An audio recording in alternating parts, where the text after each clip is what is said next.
大家好，我係 Jenny， 今日等我介紹一下 Maze 嘅管理系統。首先 ，Maze 嘅管理系統係有3個 App。Maze 係前台端，專俾商戶嘅前台使用，支援 iPad、平板、電腦。而其餘2個就係手機 App。Maze Center 就係管理端，專俾老闆或負責人用。而 Maze Staff 就係員工端，專俾員工使用，例如美容師或技師，佢哋可以喺 Maze Staff 度睇返佢哋自己嘅預約情況同打卡返工、請假等。簡單介紹完 Maze 嘅3個之後，咁就等我以顧客嘅身份講下 Maze 嘅預約功能。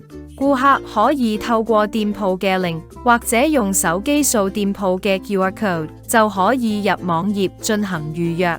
首先喺項目度揀返要做啲咩，例如我做 facial， 撳一下預約，然後睇會唔會有項目上架，咁我就揀呢個，撳下一步，揀返你想預約嘅員工，再揀預約時間。就會出咗呢個版面，喺呢度有2個 button 俾你揀，一個係個人預約，另一個就係團體預約。不過今次淨係得我自己一個嚟，所以就揀返個人預約，然後就撳預約，咁就預約成功。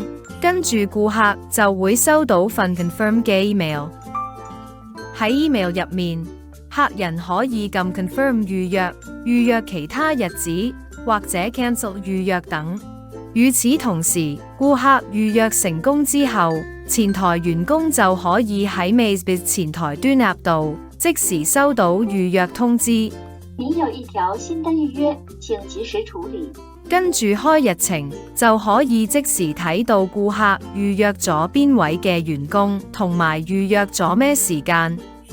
例如我啱啱就預約咗 Georgia 喺3點至4點25分喺店鋪度做 facial。喺日程呢度仲可以睇到其他客人嘅預約添。顧客做完靚靚 facial 之後，喺收銀呢度撳顧客張單出嚟，撳開單，再撳打印結賬。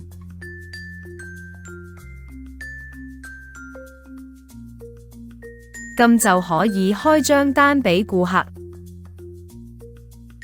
除此之外 ，Maze 嘅管理系統仲有報表嘅功能，例如喺利潤統計表睇返今日嘅收入、支出、成本係幾多，從而計返今日店鋪嘅利潤。又或者喺客戶資料統計表度睇返顧客嘅消費記錄。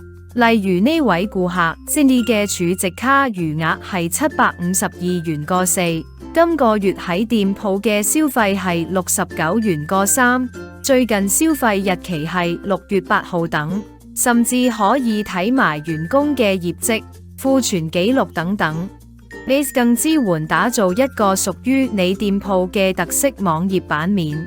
Maze 一個方便顧客、商戶嘅一站式管理系統。